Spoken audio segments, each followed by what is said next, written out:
Ya, entonces siendo las 2:35 ya, esperamos 5 minutitos para comenzar, así que vamos a dar inicio. Eh, Primero que todo, muy buenas tardes a todas y todos los asistentes. Sean muy bienvenidas y bienvenidos a una nueva sesión de este ciclo de seminarios virtuales organizados por el Programa Nacional de Salud Integral de la Infancia en conjunto con el Programa Nacional de Salud Integral de Adolescentes y Jóvenes del Ministerio de Salud. Me presento, mi nombre es Marcela Velázquez, soy médica familiar infanto-adolescente y profesional de la Oficina Nacional de Salud Integral de Niñas, Niños, Adolescentes y Jóvenes, que pertenece a la Subsecretaría de Salud Pública. Y el día de hoy voy a estar de anfitriona de este seminario virtual. Hoy nos acompañan referentes de las Serenes de Salud, de los servicios de salud, Junji integra profesionales de salud, profesionales de educación y madres, padres y cuidadores de niños, niñas y adolescentes. La sesión de hoy se titula Detección de cáncer en niños, niñas y adolescentes, un tema que es extremadamente importante dado el impacto biomédico, psicosocial y económico que implica este diagnóstico para las personas usuarias y sus familias.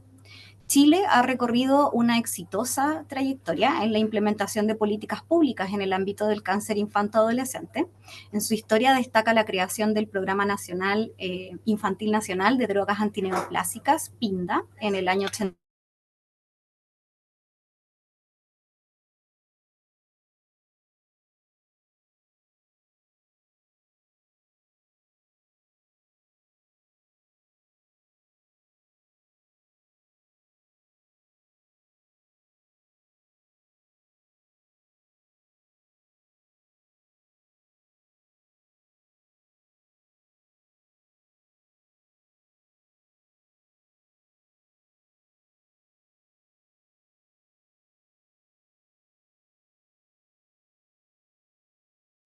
Buenas tardes, parece que Marcela tiene un problema con la conexión.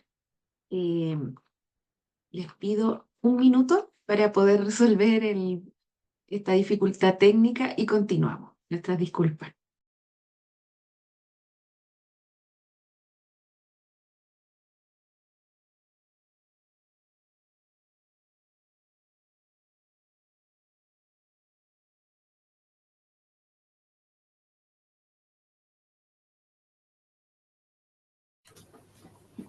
Tranquila. Hola, disculpen, justo se cayó el internet de mi computador, así que, bueno, voy a continuar. Como les estaba contando, en el año 89 se crea el Programa Infantil Nacional de Drogas Antineoplásicas, PINDA, y en el año 2005 se incorpora a los GES el problema de salud número 14, que es cáncer en personas menores de 15 años.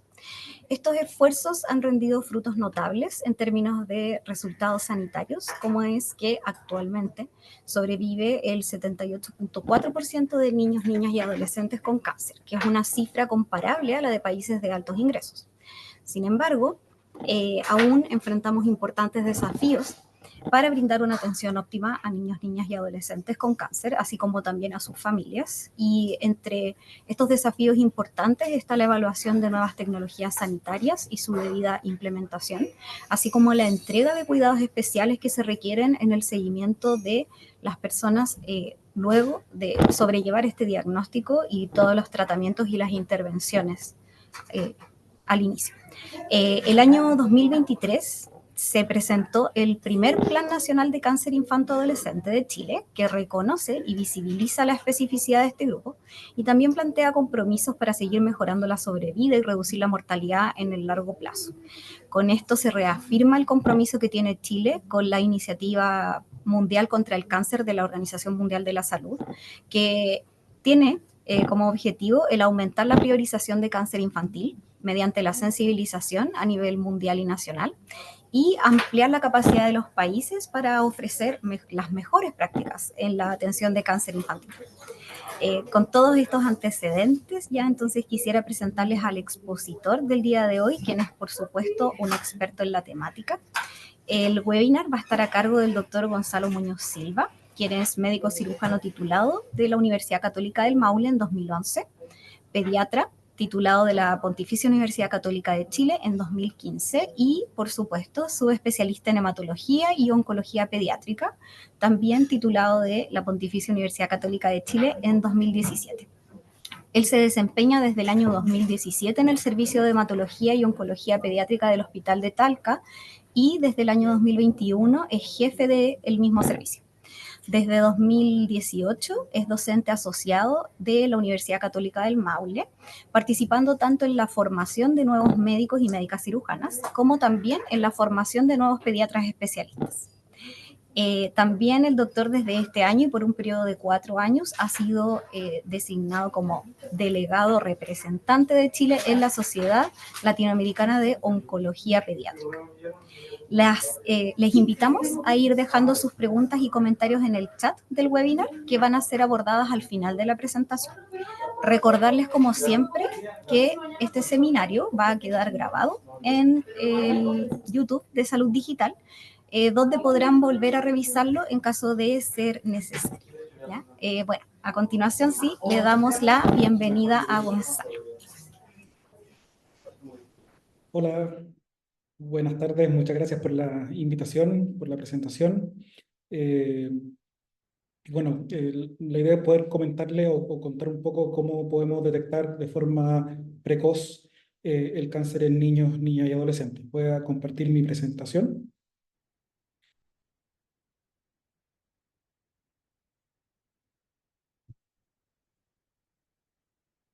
¿Se ve la presentación? Sí, se ve perfecto. Entonces, bueno, como les contaron, yo soy Gonzalo Muñoz, soy hemato-oncólogo pediatra del Hospital de Talca, jefe de servicio del Servicio de Hematología y Oncología Pediátrica desde el año 2021. Eh, y estoy muy agradecido de poder participar en este webinar, de contarle un poco de la detección de cáncer en niños, niñas y adolescentes y ver cómo podemos de alguna forma seguir mejorando en nuestras estadísticas en relación a la respuesta y a la sobrevida de nuestros pacientes con cáncer, sabiendo que el centro de todo esto son nuestros pacientes y sus familias, donde la idea es poder entregarle el mejor tratamiento disponible que tengamos a nivel mundial en cada centro que nosotros podamos contar. Así que, eh, a una breve introducción, en general el cáncer infantil es una enfermedad que es de baja incidencia, por lo tanto no es una enfermedad que uno frecuentemente se va a encontrar. Se ha visto que más o menos un pediatra pudiera diagnosticar desde cero en su vida como pediatra alrededor de un cáncer infantil. Por lo tanto, es una enfermedad que, si bien la consideramos rara, el padecerla es muy complejo y por lo tanto tenemos que tener una posibilidad diagnóstica de poder sospecharla. ¿Por qué? Porque tiene una alta tasa de curación. Eh, a diferencia del cáncer en adultos, el cáncer en niños logra una sobrevida que va a acercar al 80%, y por lo tanto, si tenemos esa chance de poder curar al 80% de los pacientes que se diagnostican con cáncer, tenemos que jugárnosla al 100% para que eso pueda ser así.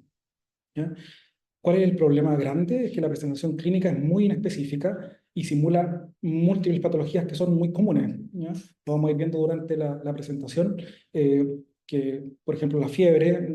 Mi idea no es que cuando tengan un paciente con fiebre, niño, piensen que la primera opción es una leucemia o un cáncer, sino que veamos distintos tips o distintas asociaciones clínicas de distintos síntomas que vamos a ir viendo, que nos hagan, por así decirlo, parar la antena y decir, aquí tengo que darle una vuelta más, observarlo y manejar.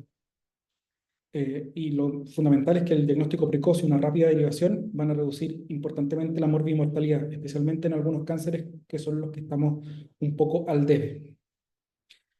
A modo general, en el RENSI que se evaluó el trienio del 2017 al 2019, nosotros vimos que se diagnosticaron 1.580 casos de cáncer en menores de 15 años, con una tasa global de 142 por millón de niños menores de 15 años, donde había una leve prevalencia por el sexo masculino, con 54%. Nosotros en el RENSI se entrega la estadística a nivel nacional, que incluye tanto los hospitales públicos como también las clínicas privadas. por lo tanto es la población total de cáncer infantil en Chile. Y de esa población total, el 81,5% eran FONASA. Eso quiere decir que eran pacientes que se trataron en servicio público, donde tenemos un promedio anual de casos que en ese trienio fue de 526. En general son entre 500 a 600 casos por año. Y en mi región específicamente, que es la séptima, tenemos entre 25 a 35 casos nuevos por año. Ahora, si uno lo ve por incidencia, el cáncer más frecuente que nosotros vemos en pediatría son las leucemias. Y eso yo creo que todos lo sabemos. Lo más frecuente que vemos, un 40%. En segundo lugar aparecen los tumores cerebrales, con un 20%. Y en tercer lugar, los linfomas. Y luego, distintos tumores, principalmente órganos dependientes o tumores óseos, tumores de parte blanda, que nos van a completar el 100%, que sí, de por sí son mucho, mucho más raros. Ahora, si nosotros nos vamos a la incidencia por edad, se describe principalmente un pic bimodal de cáncer infantil, ya sea en edades menores de 5 años y mayores de 10 años. Ahora eso, si uno lo ve esto por regiones, es bastante dispar y no podría decir un criterio donde que tal vez a una edad específica ustedes tengan que pensar más en cáncer. Pero sí, una cosa que no se nos puede olvidar es la presencia de neoplasia maligna en niños menores de 5 años, que siempre tienen un valor muy, muy, muy importante, y ustedes, como pueden ver en esta gráfica, es casi siempre la mayoría de los casos son a esa edad. Ahora, si nosotros vemos la incidencia por región, si bien, como les dije, la incidencia total es 142 por cada millón de niños,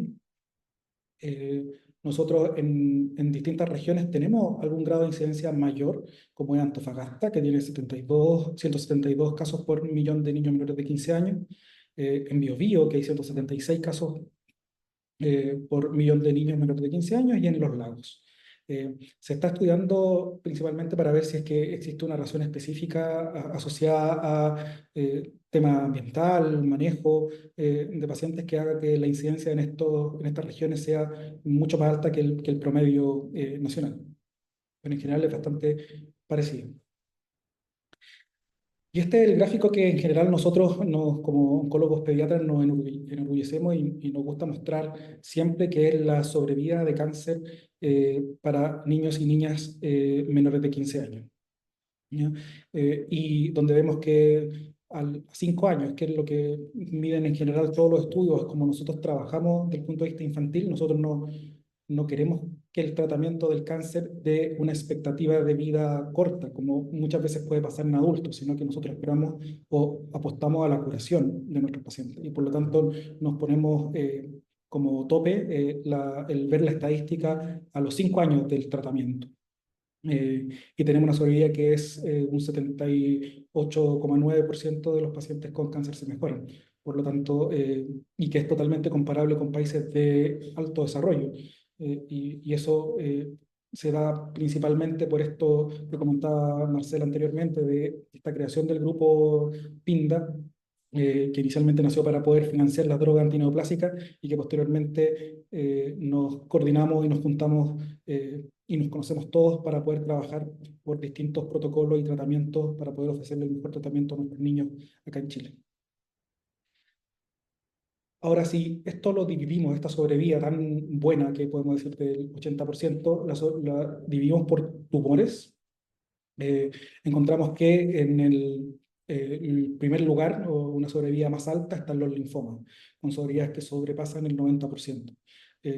Y eso principalmente son porque los linfomas los tiene bastante en la mente en el tema del diagnóstico. Habitualmente, obviamente, son compromisos ganglionares con presentación con masas, que es difícil pensar que pudiera ser otra cosa que no sea algo maligno, y por lo tanto se hace un diagnóstico bastante precoz, además de lo sensible que pueden ser al tratamiento. En segundo lugar están los tumores de células germinales, donde también tiene una sobrevida cercana al 90%, y esto también va un poco de la mano de principalmente la histología de estos tipos de tumores, y que también muchas veces se pesquisan como una masa específicamente, y es lo que casi que en general no nos hace sospechar otra cosa que no sea un tumor maligno. Las leucemias, en tercer lugar, tienen una sobrevida que va cercana al 80% y va un poco de la mano con la sobrevida global de nuestros pacientes. Y aquí donde tenemos algunas cosas donde podríamos ir mejorando del punto de vista del tratamiento y también del diagnóstico precoz. Pero los puntos más importantes donde sí o sí tenemos que ponerle el énfasis, y es lo que yo tal vez, el mensaje que tal vez querría que se llevaran ustedes a sus casas y a sus trabajos después de este webinar, es que tanto en los tumores óseos malignos como en las neoplasias del sistema nervioso central estamos todavía al debe. Y aquí sí tenemos un déficit de diagnóstico precoz o de detección de cáncer, porque siempre o muchas veces pensamos que en algo más benigno, y cuando ya los síntomas son muy sugerentes de algo maligno, probablemente llegamos un poco más tarde y hay compromiso metastásico o menor posibilidad de resecabilidad en el caso de los tumores cerebrales. Ahora, ¿por qué es importante hacer una detección oportuna, un diagnóstico precoz? Porque mejora el pronóstico. Si un niño se diagnostica antes de un tumor, se va a mejorar con más probabilidades que uno que se diagnostique en forma tardía. Disminuye la mortalidad precoz, porque si yo tengo un tumor que mide menos de 5 centímetros, va a ser mucho más fácil tratarlo que un tumor que mida más de 5 centímetros. Y eso va asociado a la posibilidad de encontrar metástasis en un tumor que sea de mayor tamaño que efectivamente 5 centímetros. En el mismo contexto de la mortalidad precoz disminuida, si uno tiene tumores más localizados, el tratamiento es menos intenso y por lo tanto también existen menos complicaciones y también menos secuelas orgánicas y psicológicas. Es súper distinto pensar en tumores óseos o de partes blandas que comprometen extremidades, en tener que hacer a veces amputaciones porque podemos llegar tarde, teniendo un centro tan bueno como el Calvo Maquena, que maneja específicamente los osteosarcomas, y tienen un porcentaje de cirugías conservadoras que es excelente y muy buena respuesta. Por lo tanto, a veces por llegar tarde tenemos que hacer cirugías que son más complejas y que las secuelas que les podemos dejar a nuestros pacientes son mucho más importantes. De la mano va que si diagnosticamos a los pacientes antes, vamos a mejorar su calidad de vida, va a haber menor desgaste emocional tanto del niño, niña o adolescente y también un menor desgaste familiar. Nosotros cuando nos enfrentamos al cáncer infantil, nos enfrentamos a una enfermedad que afecta a un niño o adolescente, pero también de alguna forma afecta a la familia y cambia todo en 180 grados. De la estructura familiar y de vida que tiene. Por lo tanto, si a eso le sumamos que lo estamos, se dan muchas vueltas para poder llegar al diagnóstico, lo estamos haciendo pasar por exámenes que a veces son innecesarios, sin duda el poder llegar a un diagnóstico de forma oportuna y ofrecerle un mejor tratamiento va a hacer que también podamos tener un mejor trabajo con nuestra familia. Específicamente en tumores sólidos, lo que queremos evitar es que el tumor sea irresecable. Si un tumor es irresecable, la probabilidad de curación es casi cero. Por lo tanto, no, tenemos que siempre tratar de diagnosticar el tumor lo más pequeño posible y que así nuestros cirujanos nos puedan ayudar y puedan tener todas las herramientas para poder eventualmente resecar en forma completa el tumor. Y lo mismo en el contexto del tamaño y el tiempo, son las metástasis a distancias regionales que sin duda ensombrecen el pronóstico de nuestros pacientes cuando estos los tienen. Ahora, ¿por qué factores específicos se afecta el diagnóstico precoz? Uno es la biología del tumor. ¿Ya? Los tumores pediátricos, a diferencia de los adultos, son habitualmente tumores de células embrionarias y por lo tanto son de crecimiento mucho más rápido que el crecimiento de las células epiteliales que habitualmente son los cánceres de adultos.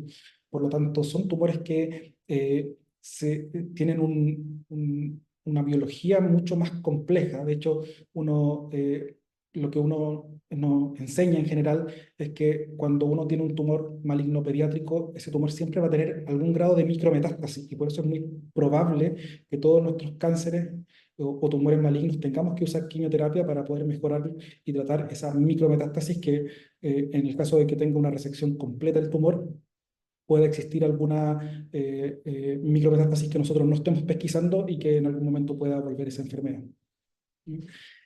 También va en la diversidad de sintomatologías con las diferentes tipos de cánceres, que los síntomas y signos son habitualmente muy, muy inespecíficos. Existe también un tema de una tardanza de los padres en consultar, ya que habitualmente el primer médico que consultan es el vecino o un familiar o un primo, y ahí va también en nosotros como equipos de salud y nosotros como oncólogos de poder educar a la población general en qué signos tienen que hacernos consultar para que podamos eventualmente diagnosticar un poco antes a nuestros pacientes.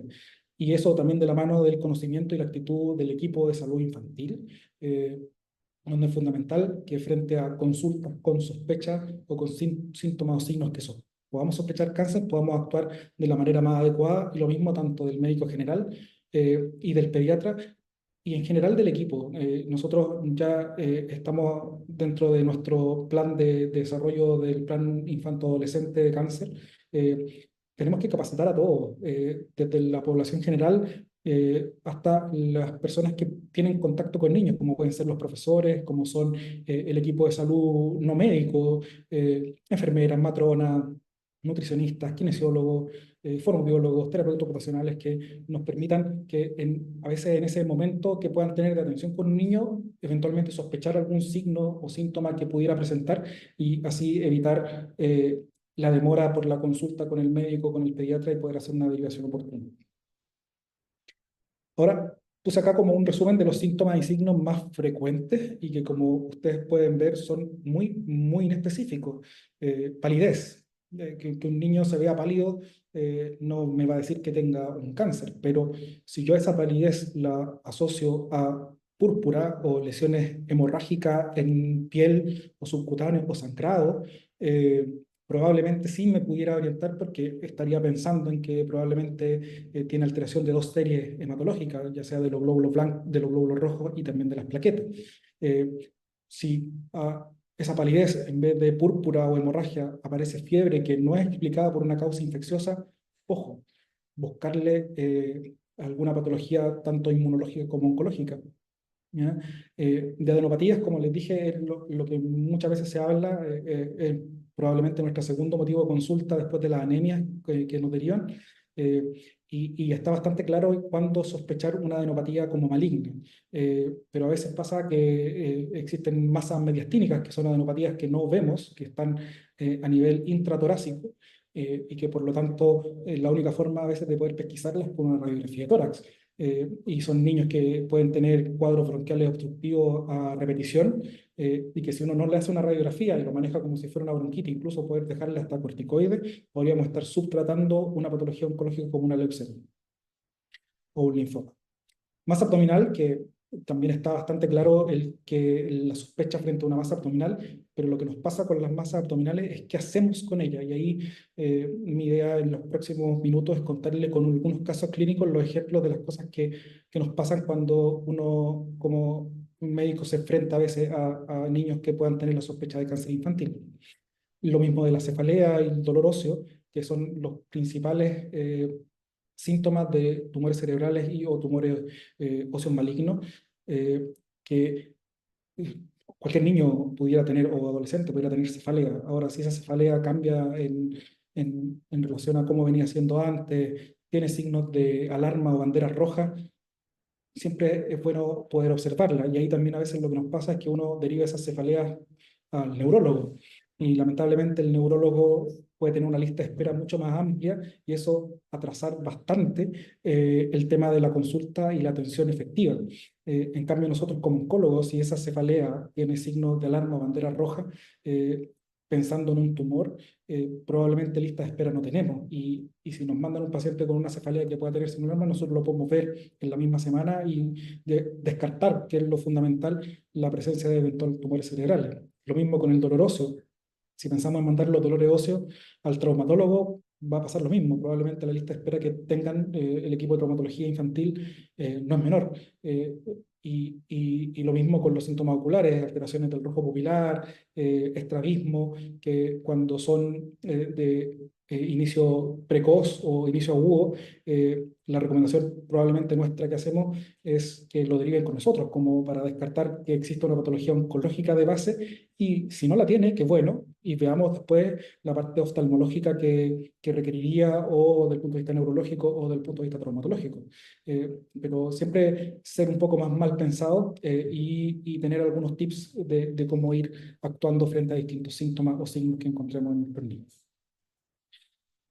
Entonces la idea es contarle un poco en relación a casos clínicos, quise hacerlo así para hacerlo un poco más entretenido, espero no estarlo aburriendo tanto.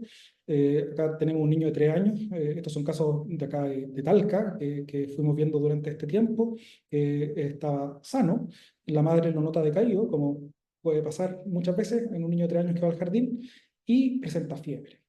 También algo muy normal en un niño que va al jardín, que se enferman hasta 8 o 9 veces en el año, y a veces pasan más en la casa que en el jardín.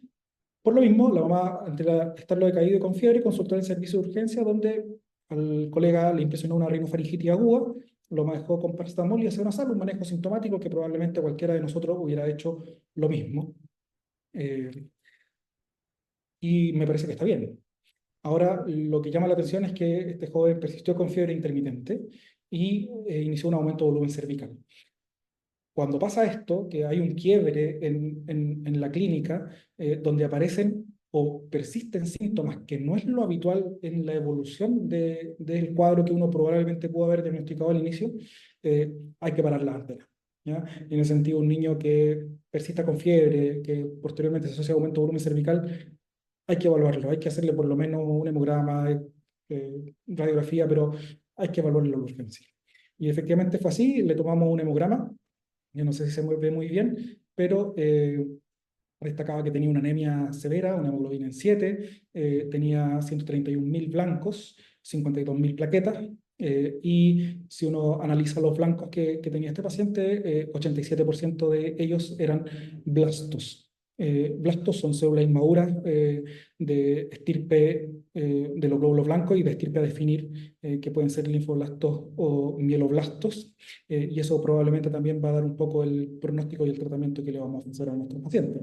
Pero como pueden ver acá, los síntomas tan inespecíficos como un resfrío que persiste en el tiempo y se asocia a otras cosas que pudieran uno haber interpretado como este aumento de volumen cervical, casi como una adenitis cervical o como una faringoamigdalitis estreptocócica o otro compromiso a nivel faríngeo, terminó siendo una leucemia. ¿Ya? La leucemia son una proliferación clonal de células de los glóbulos blancos, que pueden ser, como les dije, de estirpe linfoide o de estirpe mieloide. Son células muy grandes que nosotros podemos ver al hemograma, al microscopio, con un núcleo grande que ocupa gran parte de toda la célula, muy poco citoplasma, y además presencia de signos de inmadurez celular, que es lo que habitualmente vemos. Son los nucleolos, una cromatina un poco más laxa que hace que el núcleo se vea un poco más clarito de lo que habitualmente pudiera ser. Entonces, tenemos que pensar, tenemos que darle una vuelta más. Ahora, por ejemplo, esta niña de 4 años, que su mamá nota una masa en su abdomen, la estaba bañando, y cuando la sacó de la tina, le tocó una pelotita en su guatita. Una pelotita que era bastante grande. Así que consultó en su CESFAM, ¿ya? Donde en el CESFAM le solicitaron una ecografía abdominal, que si uno lo piensa, parece una forma de evaluar esa masa abdominal adecuada. O sea, claro, no sé qué tiene, se la palpo igual, le palpo una masa abdominal. ¿Qué puedo hacer para saber qué tiene? Sí, le pido una ecografía. Pero ¿qué nos pasa? Que en la mayoría de los CESFAM y en la mayoría de los centros de atención no tenemos ecografista de urgencia, no tenemos la posibilidad de hacer la ecografía abdominal, por lo tanto se le deja una orden. ¿Y qué es lo que pasó con esta niña? Que efectivamente se dejó la orden y se realizó la ecografía 4 semanas después. ¿Por qué? Porque claro, tampoco es que exista una disponibilidad eterna de radiólogos para poder hacer la ecografía, y por lo tanto la mamá pudo conseguirse la hora en 4 semanas y fue el momento que le pudo hacer la ecografía y mostró una gran masa adherida al riñón derecho. Con el informe derivan al CESFAM y efectivamente ahí la derivan al servicio de urgencia. Y ahí se puede ver una tremenda masa a nivel renal, que tiene dos formas o dos formas de crecimiento, uno hacia anterior y otro hacia posterior, y esto es clásico de un tumor de Wilms o nefroblastoma, el tumor renal más frecuente que nosotros vemos en pediatría, que se da en etapas un poco más de preescolares, más que de lactantes, y la forma de presentación es masa abdominal. Entonces, frente a eso, si ustedes por ese motivo pesquisan una masa abdominal en un CESFAM, no le mandemos a hacer la ecografía, mandémoslo a la urgencia, descartemos que esa masa abdominal sea de causa oncológica. Hagamos un diagnóstico precoz. Probablemente esos papás que ustedes puedan asustarlos porque los mandan a la urgencia por la sospecha de que esa masa que tocaron sea una enfermedad maligna, van a estar mucho más agradecidos de que no fuera y que lo deriven y lo descarten la masa, a que ustedes le pidan algún examen sofisticado, ecografía, resonancia, escáner, que no se pueden hacer y lleguemos a un diagnóstico más tardío. Y aquí, por ejemplo, tenemos distintas formas de poder tratar de diferenciar un poco las masas abdominales que podemos palpar en niños. El neuroblastoma es un tumor maligno de las células cromafines que se da principalmente en la parte abdominal, asociado a las glándulas suprarrenales, pero se puede dar en toda la cadena parasimpática de nuestro organismo.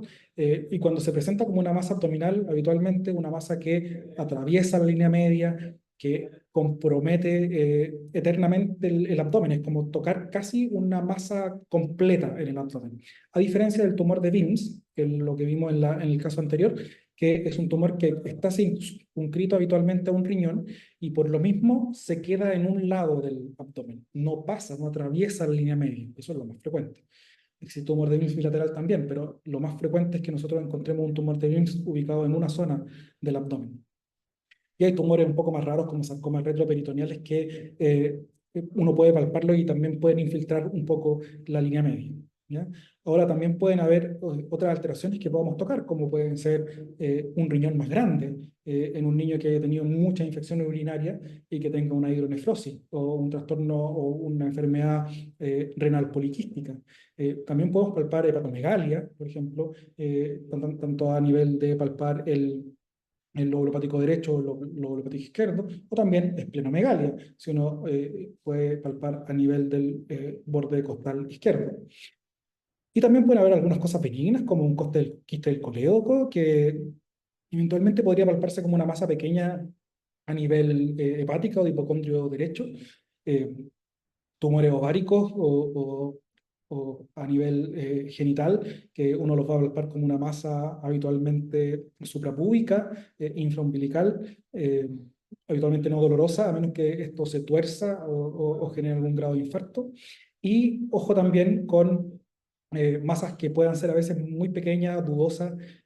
Siempre que nosotros, una de mis profes siempre decía que cualquier examen se puede echar a perder, el de laboratorio, el escáner, el resonador, el ecógrafo, todo. Pero el examen que nunca se echa a perder es el examen físico y tenemos que examinar a nuestros pacientes en forma completa y descartar que esa lesión que pueda estar palpando en el abdomen pueda ser una metástasis de un tumor testicular o de otro tumor que pudiera haber también encontrar durante el examen físico. Ahora, si uno lo quiere dividir por años en posibilidades de tumores malignos que yo pueda encontrar cuando sospecho una masa abdominal en el menor de un año, el primer lugar es un neuroblastoma, en segundo lugar aparece el hepatoblastoma y en tercer lugar tumores de células germinales. Si uno pasa a niños un poquito más grandes, preescolares, tumor de Wilms como primera opción, en segundo lugar neuroblastoma, y en tercer lugar aparece un linfoma específico que uno de sus focos fundamentales o primordial es a nivel abdominal, que es el linfoma de Burkitt. Ahora si ya pasamos a niños un poco más grandes, de 5 a 10 años, el linfoma de Burkitt va a ser el primero a nivel abdominal, en segundo lugar los tumores de células germinales y en tercer lugar aparecen ya los sarcomas como tumores un poco más raros. Bien, y ya en niños grandes, mayores de 10 años, los tumores de células germinales pasan al primer lugar, el linfoma de Burkitt baja al segundo y los sarcomas se mantienen en el tercer lugar. Estas son dos masas abdominales, dos pacientes que consultaron por masa abdominal en el hospital. Una niña con una lesión que se palpaba suprapúbica infraumbilical. Se hizo una ecografía, mostró que era una lesión ovárica con múltiples signo ecogénico, donde se ve ahí en la extracción grasa, pelos, un un trozo más negro que un poco más cálcico, y esto clásicamente es un teratoma maduro del ovario. ¿Ya? Y en el otro caso se ve un pequeño trozo de intestino delgado, donde este paciente de 9 años consultó por una invaginación intestinal, cosa que es muy rara de ver en un niño grande. Es una patología que uno ve en pacientes chicos, en lactantes, y hizo una obstrucción intestinal secundaria a eso. Se tuvo que ir a operar, se hizo una resección de la lesión que estaba necrótica asociada al tumor, y se hizo una anastomosis o unión término-terminal del intestino, y cuando pudimos obtener la biopsia, un linfoma de Burkitt como la causa de su masa y de toda su patología. Ahora si pasamos a los adolescentes es un tema no menor, y aquí también algunos tips que dejar. Este es un típico joven de 13 años que juega fútbol, como yo creo que gran parte, o por lo menos hace algún deporte, que inició dolor en la rodilla, se diagnosticó una lesión ligamentaria, se dejó con manejo, con reposo y analgesia, que me parece también adecuado. Pero ahí después les voy a dejar un tip.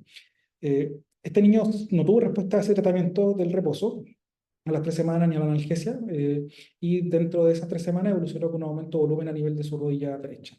Y así que consultó en el servicio de urgencia con este aumento de volumen, que es notorio. O sea, probablemente si nos llega este niño así, no vamos a pensar en otra cosa que no tenga algún tumor, probablemente maligno. ¿Ya? Y ahí también es donde ser un poco mal pensado.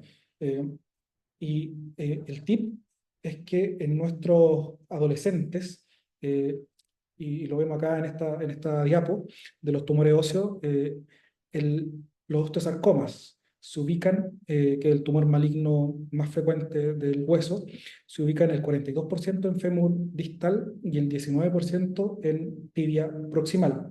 Eso quiere decir que más del 50% de los osteosarcomas se ubican en la rodilla. Por lo tanto, si a ustedes les toca ver un adolescente que se queje de dolor de rodilla, eso es una bandera roja y debemos hacerle una imagen por lo menos para descartar de alguna forma tranquilizadora el que no pueda, no, eventualmente ese dolor pueda ser secundario a la aparición de un tumor muy incidental.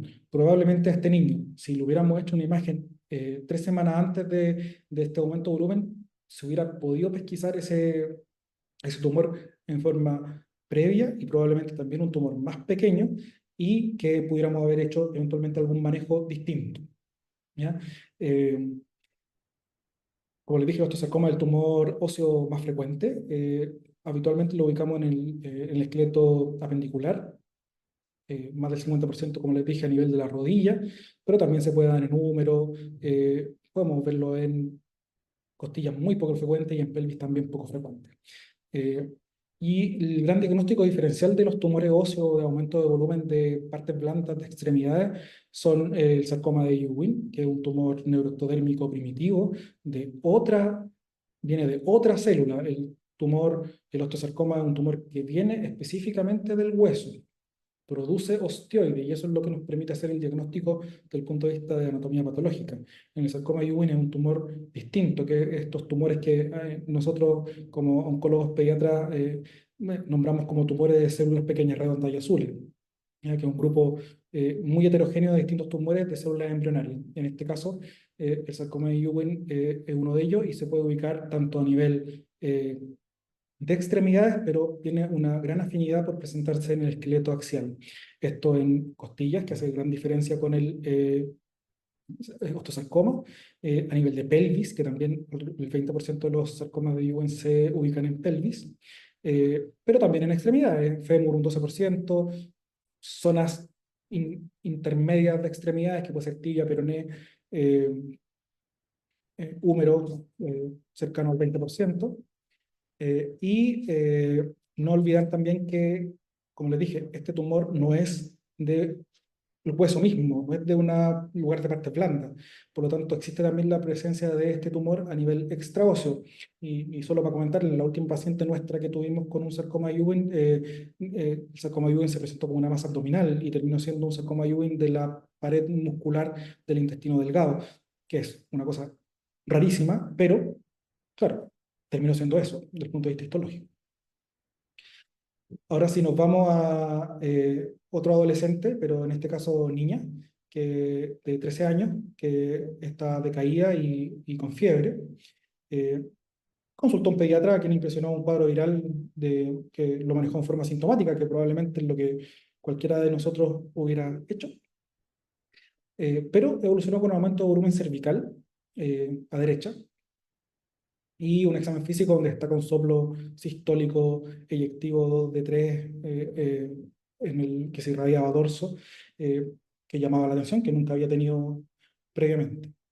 Entonces, si uno ve esta historia, este aumento de volumen cervical, sí, nos hace pensar al tiro en algo que pudiera ser algo malo, pudiera ser algo infeccioso, me parece súper bien. Preguntar si tiene mascota, si tiene gato, que es uno de los diagnósticos diferenciales, pero el que tenga un soplo que no se haya pesquisado y que tenga esta irradiación hace pensar en que probablemente puede haber un compromiso a nivel mediastínico o eventualmente puede ser un compromiso o un soplo que uno a veces llama funcional en relación a la anemia. Entonces, sí o sí va a ser algo que nos tiene que hacer pensar que es más que solo ese aumento de volumen cervical, es más que solo esté decaída, es más que solo tenga fiebre. Algo no me cuadra, algo no me complementa completamente el diagnóstico y por lo tanto hay que hacer el estudio. Y en este caso se hizo una radiografía de tórax que mostró una gran masa mediastínica que comprimía la salida de las venas pulmonares y probablemente eso era lo que generaba este soplo de reciente aparición. Y también tenía asociado el aumento de volumen cervical que si uno lo ve en la radiografía no lo alcanza a pesquisar, ¿ya? Pero tiene un aumento de volumen cervical eh, y claramente vemos que tendría en este caso un compromiso de dos zonas ganglionarias importantes. Eh, y esto, cuando se biopsió, finalmente terminó siendo un linfoma de Hodgkin, ¿ya? Ahora, que si es un linfoma de Hodgkin o que si es un linfoma de no Hodgkin, da un poco lo mismo para nosotros. Lo importante es que nos lo deriven, ¿ya? No nos demos tal vez esa vuelta larga de decir, hagamos la biopsia, hagamos la ecografía, si orienta más a uno a otro, examen de sangre. No, masa en el cuello, masa abdominal, masa en donde ustedes palpen, deriven a la urgencia, lo manejamos, lo estudiamos y definimos nosotros si va a ser un Hodgkin o no Hodgkin y tratarlo.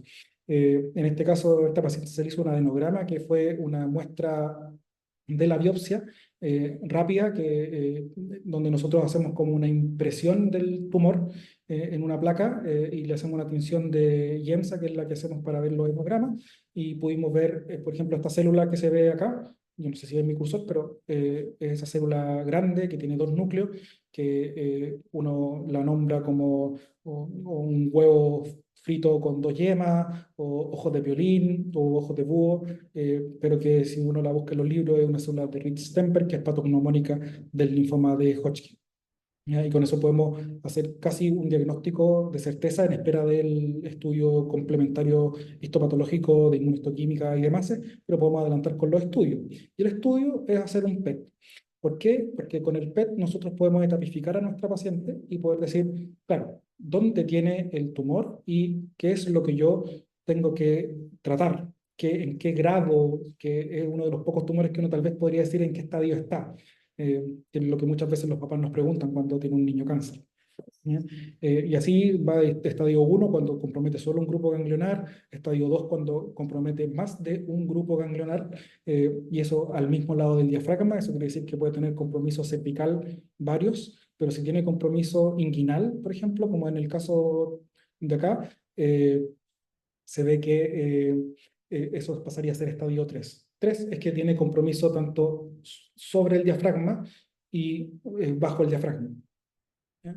Y estadio 4 es cuando tiene compromiso a distancia. Y obviamente el compromiso a distancia que nosotros podemos encontrar es en pulmón, en hígado, eventualmente en vaso óseo y médula ósea, ¿ya? Entonces, esta nuestra pacientita que les comentaba se hizo su PET-CT, que es un examen que se inyecta un medio de contraste que, ¿no?, tiene flúor y eso hace que sea radioactivo y que nosotros podamos ver ese color, en este caso amarillo que se ve en las imágenes.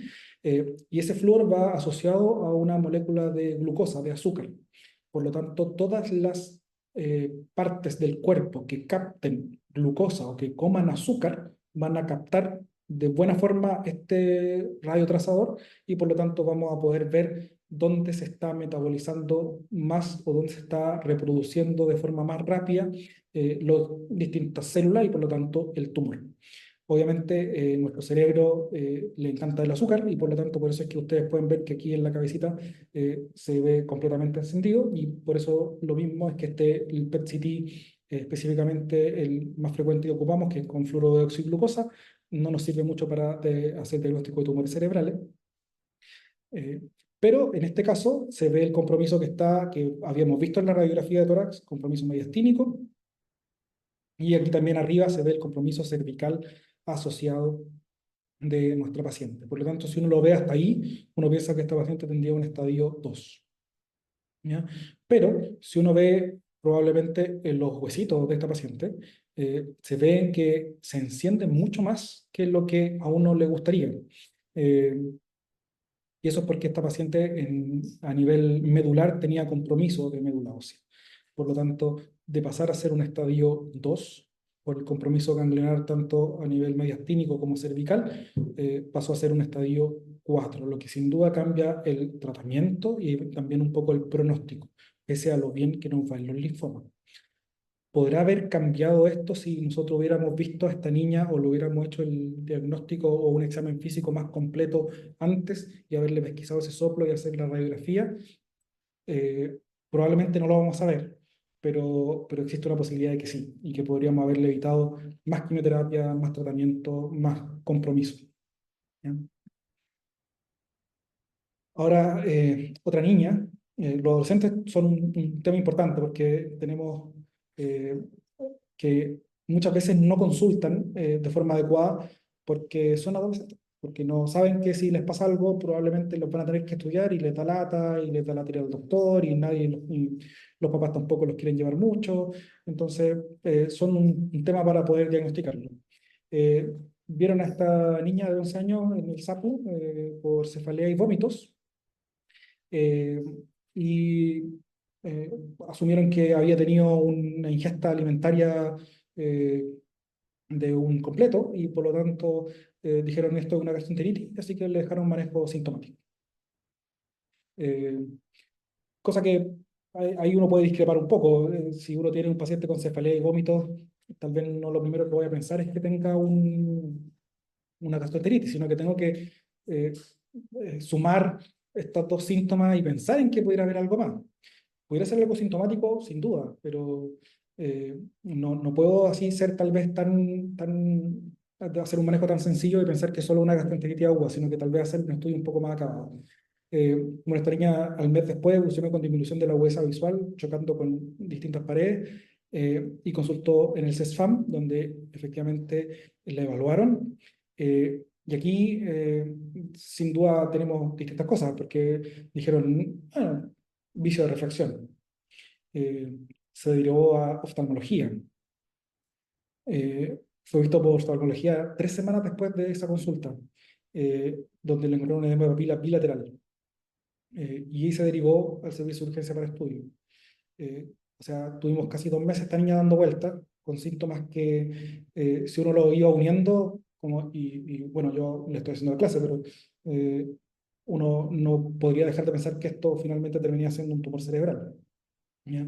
Entonces, eh, probablemente en el tiempo que tienen que evaluar a los pacientes en SAPU o cómo se vio la historia, cómo tal vez la misma adolescente nos puede haber contado la historia, los puede haber llevado por el desvío, pero el tanto evento que fue generando esta consulta y que no se le ocurrió hacer una imagen intracraniana o derivarla a la urgencia para poder descartar un tumor cerebral, sin duda llama la atención y probablemente no es que pase solo acá, sino que pasa en muchos lugares y va de la mano con que los tumores cerebrales son uno de los tumores que más mal nos va porque llegamos tarde. ¿Ya? Esta niña tenía un gran tumor cerebral que lo bueno es que se pudo sacar, era un tumor de grado intermedio, así que se resecó en forma completa y se recibió radioterapia y está bien. Pero lamentablemente tanto tiempo pasó con edema de papila y compromiso del nervio óptico que perdió la visión de su ojito y en el otro también quedó con algún daño. Entonces, acá esta niña tuvo la suerte de que tenía un tumor que no era de tan alto grado y que por lo tanto se pudo tratar de buena forma. Pero la morbilidad con la que quedó secundaria a un diagnóstico tardío es muy importante y eso no nos puede pasar tampoco. O sea, yo también quiero que mis pacientes se mejoren el 80%, pero quiero que también poder entregarlo a la vida del adulto en las mejores condiciones posibles. ¿Ya? Y a veces es lo que, o es lo que siempre está en nuestra premisa de poder lograr. Queremos que pacientes se mejoren y que estén bien. Aquí esto lo dejo como un poco para revisar en forma posterior porque es súper chico, pero son distintos motivos de consulta de distintas subespecialidades o distintas áreas de la medicina donde van a consultar a distintos especialistas o síntomas generales que pudieran hacer sospechar un tumor cerebral. Por ejemplo, consulta a psiquiatría por anorexia, por cambio en el comportamiento, por depresión o por psicosis de inicio agudo, tenemos que descartar que exista un tumor cerebral. Desde el punto de vista de oftalmología, ya lo vimos un poco con el edema papila, disminución de la agudeza visual, estrabismo, alteraciones en el rojo pupilar, que eso quiere decir que la luz, un examen que nosotros hacemos a los niños con luz, que se lo voy a mostrar en las próximas diapos, no llega completamente y por lo tanto se supone que hay un tumor bajo ese ojito, también en los otorrinos por problemas de audición, tortícolis, mareo, desde el punto de vista gastrointestinal, náusea y vómitos, que ya lo vimos en el caso anterior, desde el punto de vista respiratorio, con infecciones respiratorias frecuentes o apneas que pueden hacer pensar en tumores de tronco a veces. Desde el punto de vista endocrino, alteraciones hormonales las que sean, problemas del crecimiento, galactorrea, ginecomastia y neurológica, todos los síntomas asociados al crecimiento y ocupar alguna de las vías neurológicas habituales. Otra cosa importante es el examen físico, ya lo vimos en esta foto del niño que está a la derecha o a la izquierda mía, pero a la derecha de usted, se ven estas manchas café con leche, ¿ya? Que si uno encuentra más de 6 en un examen físico, tiene que sospechar de una facomatosis y en este caso una neurofibromatosis. Los pacientes con neurofibromatosis tienen más riesgo de tener distintos tipos de tumores. Son habitualmente neurofibromas, que son tumores de bajo grado, pero que tienen el riesgo de tener estos neurofibromas a nivel intracraneano y darle síntomas, entre ellos compromiso de la vía óptica, y por lo tanto es necesario evaluarlos tanto por neurólogo como por oncólogo y hacer un seguimiento para que pudiéramos observar o descartar o detectar en forma precoz la presencia de algún tumor y poder ofrecer algún tratamiento lo más óptimo posible.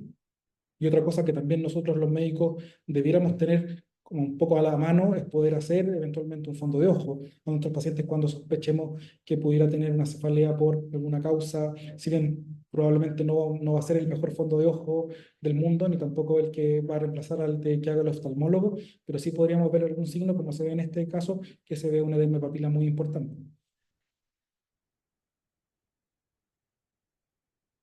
En este caso, ya nos vamos a la otra vereda de los tumores, son guaguitas, un lactante de 4 meses, que la mamá en el control sano refiere que presenta desviación del ojito izquierdo. Eh, Esto es bastante frecuente, nosotros nos llega muchas veces que las mamás sienten que sus niños todavía no fijan bien la visión, y ahí hay que recordar que los niños habitualmente deberían fijar la mirada al mes de vida.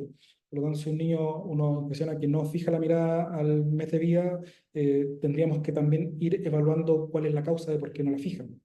¿Ya? Fue evaluada, le impresionó al colega un epicanto, que es un pliegue que tienen las guaguitas que hace que su ojito sea como más almendrado. Y eso confunde y lo que nosotros ahí diagnosticamos es un pseudoestrabismo, porque el ojito como siente que se mete dentro de este pliegue y por lo tanto para él le impresionó que era algo normal y le dejó controles habituales. La madre seguía consultando que refería que que aumentó este estrabismo y finalmente alrededor de los 8 meses apareció una mancha blanca en el ojo, lo que la hizo llevar al oftalmólogo en forma particular. y ahí el oftalmólogo le tomó una foto y nos mostró que efectivamente lo que se ve ahí, que es una mancha blanca en el ojo, ese ojito está completamente tapado por un tumor. El tumor más frecuente ocular de la retina en los niños a esta edad es un retinoblastoma, y que probablemente podríamos haberlo diagnosticado mucho, mucho tiempo antes y eventualmente evitar lo que tuvo que recibir esta niñeta, que fue la enucleación. ¿Ya? Nuestros tumores oculares, como el retinoblastoma, tienen un porcentaje de sobrevida muy alto, mayor al 95%, pero a costa de que tenemos que enuclear casi el 80-70% de los pacientes. Eso es porque los pacientes no llegan en forma tardía. Eh, Así que la idea es poder que el paciente llegue con un tumor un poco más pequeño para así poder hacer tratamiento más localizado y evitar tener que sacar el ojito de un paciente. Y así se ve un retinoblastoma. Este es un fondo de ojo que se hace en pabellón, donde se ve un tumor que está vascularizado, blanquecino, muy feo, y si uno le hace una resonancia, se ve lo mismo, es un tumor que parte de la retina y que ocupa el espacio del globo ocular, y por lo tanto cuando nosotros hacemos el reflejo del rojo pupilar, que le damos luz, la idea es que se nos refleje la retina y nos muestra un reflejo que es naranjo rojizo en los dos ojitos, y eso es normal. Cuando en uno de los dos ojitos no se ve, se ve solo en uno y en el otro tenemos que ver porque está ausente, tiene algo que está tapando aquí, o claramente normal cuando se ve una mancha blanca en el ojito, como en esta foto y en este niño que también tiene lo mismo con un retinoblastoma a nivel ocular. Ahora, ¿qué tenemos que hacer frente a una sospecha? Ya vimos los casos y más o menos conversamos un poco de qué hacer. Lo fundamental es derivar al centro PINTA correspondiente, ¿ya? Otra cosa que es súper importante, que el GES-14, que es el GES de cáncer infantil, inicia desde la sospecha. Por lo tanto, las coberturas de nuestro paciente, si uno hace la sospecha GES de la forma adecuada, todas las coberturas GES y los tiempos parten desde que ustedes lo sospecharon. Por lo tanto, es una forma incluso de presionarnos a nosotros como oncólogos de poder descartar o confirmar la patología. Porque, por ejemplo, para leucemia tenemos 7 días para confirmar desde la sospecha. Para tumores cerebrales o linfomas tenemos un mes. ¿Ya? Y por lo tanto, y además el tema de la sospecha es que todo el estudio para la sospecha de un cáncer infantil está cubierto por las garantías. Por lo tanto, no hagamos gastar a los papás exámenes innecesarios, sofisticados, que pudieran hacernos llegar al diagnóstico en forma más específica, si todo eso lo podemos hacer en nuestro centro, o en el caso de las clínicas, uno deriva a la ISAPRE con la sospecha GES, y la ISAPRE está encargada de que se cumplan esos mismos plazos, derivando a el hospital o la clínica que tenga convenio la ISAPRE para poder hacer la atención y hacer el descarte o la confirmación del cáncer infantil con todos los exámenes que requiera, cubiertos por el sistema. ¿Ya? Y otra cosa que también dejarles como de manejo o de tip es poder seguir a los pacientes que yo derivo. Porque no ha pasado más de una vez que uno siente que está haciendo súper bien la pega en el CESFAM porque vio a un paciente con una masa abdominal, lo mandó a la urgencia, y cuando después uno consulta, el paciente nunca fue a la urgencia. Porque dijo, no, el doctor le está poniendo mucho color, no es necesario, creo que pudiera ser otra cosa más normal. Y por lo tanto hacer un seguimiento de la agresión. Nosotros en general trabajamos bastante en red, nos conocemos casi todos los oncólogos pediatras en Chile, y sabemos y casi todos tenemos la misma disposición de poder recibir a los pacientes. Nosotros siempre abogamos de que no nos interesa ver pacientes de más, si por eso yo diagnostico un paciente en forma precoz.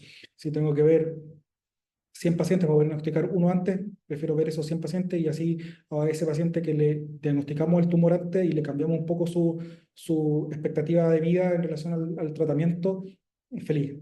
Y si tengo que descartar muchos tipos de tumores que no eran, también feliz, porque eso también es un gran peso que les quitamos a la familia y también a ustedes de atención primaria, de cuando sospechan que puede ser un tumor maligno, el hecho de poder descartarlo y tener el contacto de la derivación, yo creo que es una cosa fundamental y hacer seguimiento de lo mismo.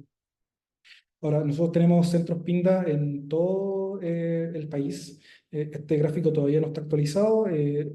Aquí salía que habían solo 11 centros integrales, ahora vemos 13, ya que tanto Antofagasta y Talca, desde a mediados de agosto nos transformamos en centros integrales, donde podemos tratar todas las patologías oncológicas malignas y hematológicas.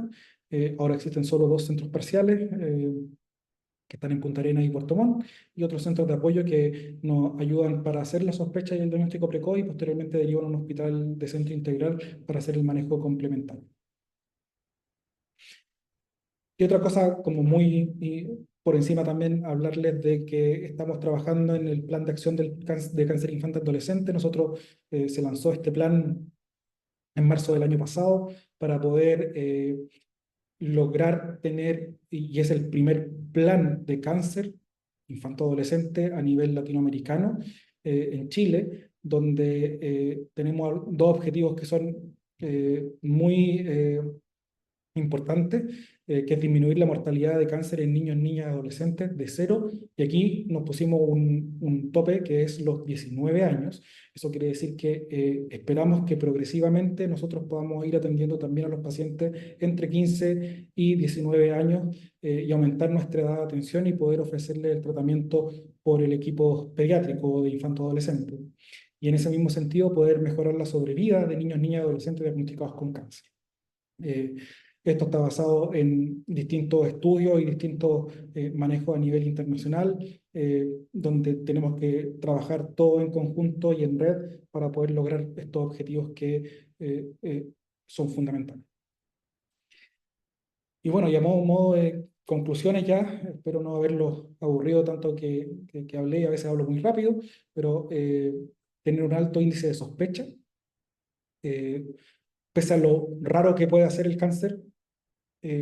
Si a ustedes se les pasó por la mente, algo les está diciendo que tenemos que descartar, tenemos que sospecharlo, tenemos que eh, eh, estudiarlo, darle una vuelta más a esos síntomas comunes que algo no cuadró, ¿no?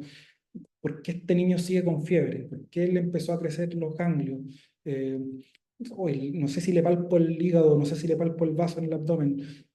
Chuta, algo no les cuadra, derívenlo. De verdad que... Y derívenlo sin necesidad de exámenes sofisticados. Si palpa una masa abdominal, no le pidan la ecografía, no le pidan el escáner, derívenlo a la urgencia y nosotros se lo hacemos. Está cubierto además por el sistema. ¿Ya? El diagnóstico precoz permite una oportunidad de curación y eso es lo que nosotros queremos obtener. Y así la pesquisa de un tumor sólido pediátrico es una urgencia y por eso tenemos que mandarlo a la urgencia. No hay otra opción. ¿Ya? Y el trabajo en red, que es lo que tratamos de hacer todos y todos los días, y para eso están estos webinars, es fundamental, porque si no trabajamos todos en conjunto, los objetivos que nos planteamos, como poder mejorar la sobrevida, mejorar el diagnóstico precoz, tratar a los pacientes hasta los 19 años, no lo vamos a lograr. Tenemos que trabajar en conjunto, tenemos que conocernos, tenemos que tener la tranquilidad de que nos puedan contactar, nos puedan llamar, podemos trabajar en conjunto, porque al final eso es lo fundamental, son nuestros pacientes y sus familias, que queremos poder ofrecerles el mejor tratamiento en el momento también más oportuno. Así que eso, lo que les quería contar. Muchas gracias por su atención. Ahí está mi correo. Cualquier cosa puedo contestar dudas por acá y ahora las dudas que puedan tener desde la sala. Muchísimas gracias, doctor Gonzalo. Muchísimas gracias por la excelente y detallada presentación. Es muy, muy, muy relevante. Quiero detenerme ahí solo un segundito, lo que comentas respecto a conocer las redes humanas en los servicios, ¿cierto? Y también realizar el seguimiento de las y los usuarios que son derivados a la urgencia.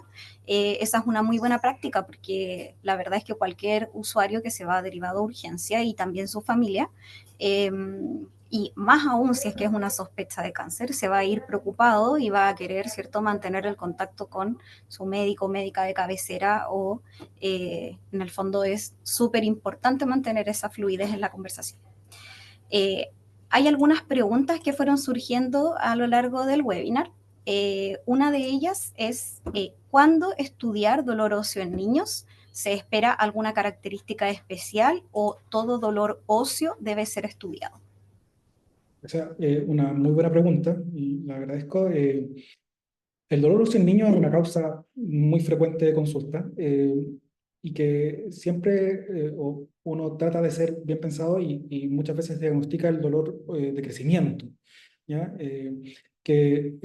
Nosotros siempre decimos que es un diagnóstico que es de descarte, de exclusión.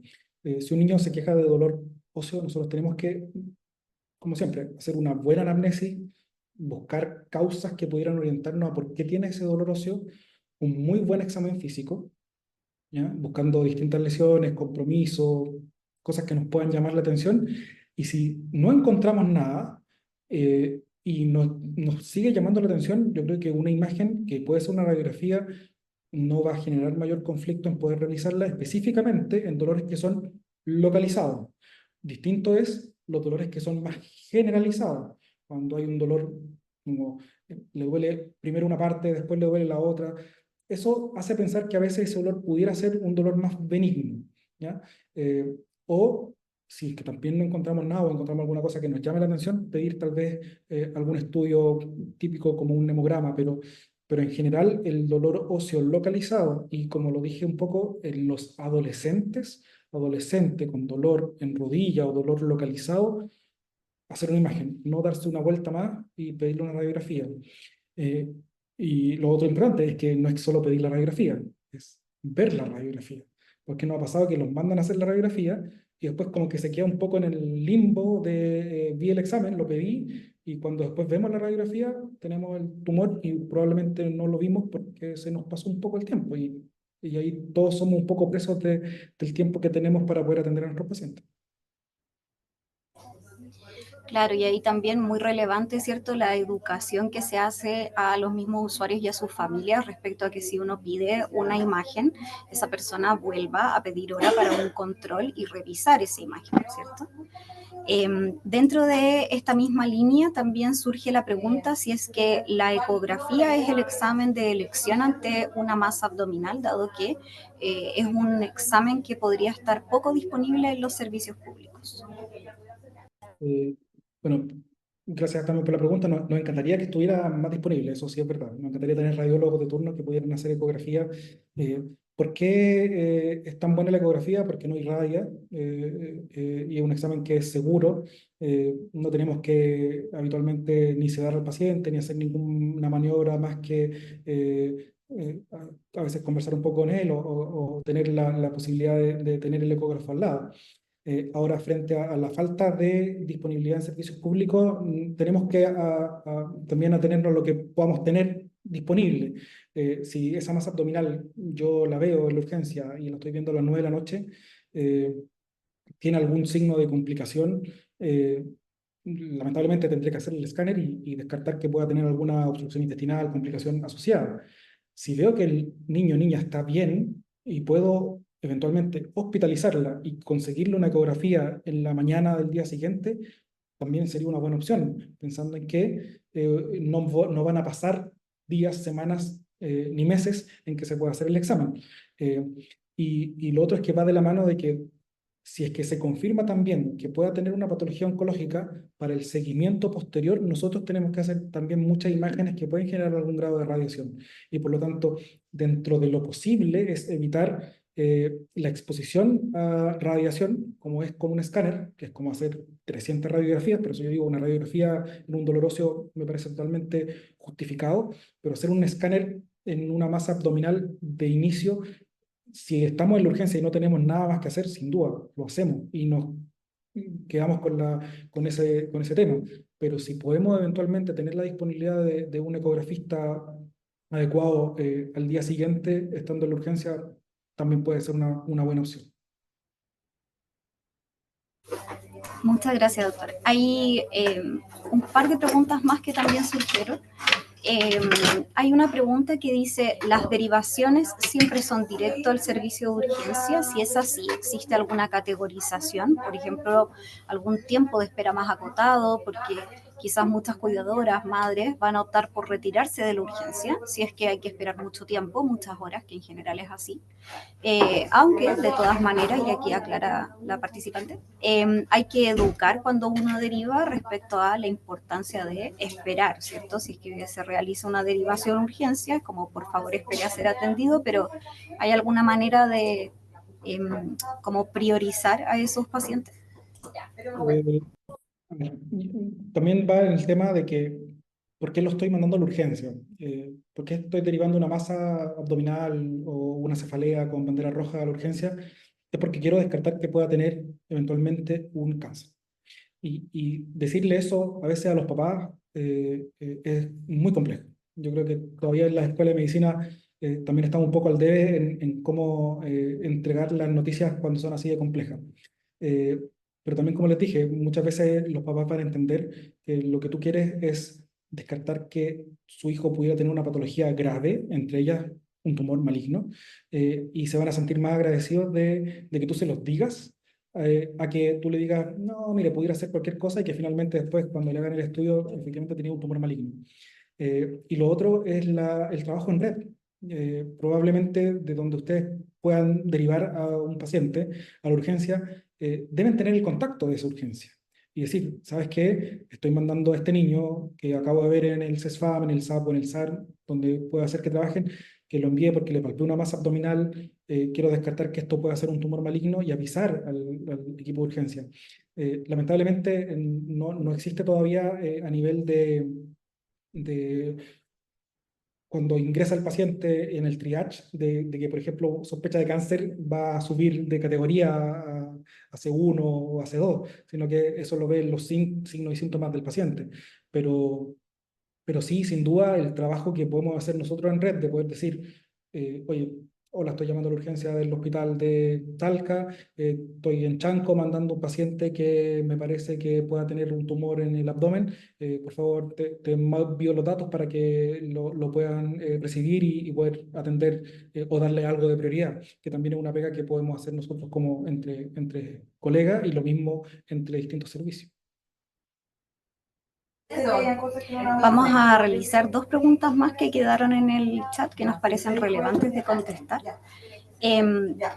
Las cefaleas con banderas rojas que no tengan otra sintomatología general y que habitualmente son derivadas a neurología. ¿Está bien realizar una interconsulta en simultáneo a oncología?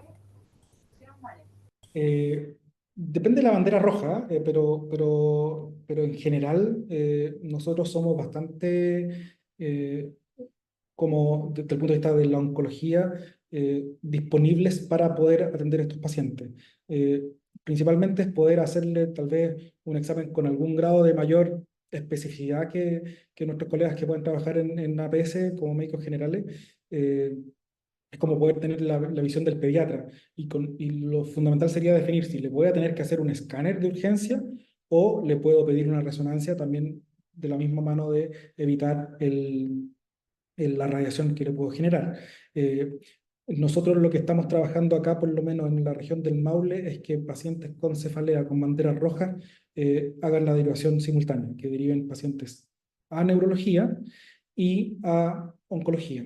Y así nosotros, sí, probablemente lo vamos a ver siempre antes, porque, y esto también, por lo menos yo soy el contralor, el médico contralor de las interconsultas de oncología pediátrica. Y me imagino que también en los distintos servicios de salud debe haber un médico controlador que pueda ir dándole prioridad. Y lo otro es que cuando pasa que, por ejemplo, por ese motivo esa interconsulta, nosotros también dejamos nuestro correo acá, insisto, en nuestra región, y que nos copien esa interconsulta, porque si están sospechando efectivamente una patología oncológica, tenemos que actuar lo antes posible. Muchas gracias. Vamos a hacer ahora sí la última pregunta que quedó también en el chat. Preguntan, ante adenopatías múltiples cervicales, no hay alteraciones en los exámenes, una ecografía cervical que muestra estas múltiples adenopatías. ¿Hay que sospechar linfoma o esperar algún otro estudio más específico? No, yo esperaría que ese paciente con una adenopatías cervicales y que tenga una ecografía que confirme esta adenopatía, y ahí también los ecógrafos nos ayudan bastante cuando describen el ganglio, si tiene o no características de inflamación o pérdida del hilio graso, distintas características que nos pudieran hacer pensar que esto pudiera ser algo o inflamatorio benigno o algo más maligno. Yo creo que el paciente se debe derivar si es que ya se hizo la ecografía, con la ecografía. No esperar a hacer un estudio más específico del punto de vista oncológico, porque, por ejemplo, lo mismo, si ya le hacemos un escáner, que nos pasa muy frecuentemente que nos mandan el escáner, el paciente con escáner, después le tenemos que hacer un PET para poder etapificarlo, si es que confirmamos que es la leucemia, y eso es hacerle otro escáner de cuerpo completo, donde la radiación que le vamos a dar es mucho más. Entonces, nosotros siempre preferimos que nos manden al paciente lo antes posible, y así nosotros podemos definir si con esa ecografía incluso ya es necesario hacer la biopsia, o requiere algún otro estudio que pudiéramos hacer desde el punto de vista de descartar algunas patologías infecciosas que pueden como simular adenopatías malignas, como puede ser una enfermedad por arañazo de gato, algunas infecciones virales como Epstein-Barr, citomégalo, ¿ya? Pero yo prefiero muchas veces, insisto, ver esos pacientes de más, que pueden ser que después sea una enfermedad por arañazo de gato y después lo derivo a pediatría, a que el paciente pase por un escáner, por otras cosas, y que finalmente nos llegue un mes después efectivamente tenía un linfoma. Muchísimas gracias. Recordarles también, porque está apareciendo en el chat, que el seminario va a quedar grabado. Podría ser, y les vamos a ir avisando si es que es en el YouTube de Salud Digital o en el YouTube de DIPRESE, donde van a poder revisar la grabación. Queremos agradecer como equipo nuevamente a Gonzalo Muñoz por la disposición, por la buena voluntad, por el tiempo y también por reforzar, ¿cierto?, este compromiso y esta buena disposición en el webinar. Finalmente, también reafirmamos el compromiso del Ministerio de Salud con el apoyo, promoción y protección con la salud integral de niños, niñas y adolescentes, y la responsabilidad que tenemos como profesionales en acompañar las decisiones de las familias. Les agradecemos a todas y todos su participación y que tengan una muy buena tarde. Muchas gracias también de mi parte. Muchas gracias por todo. Chao, Gonzalo. Gracias.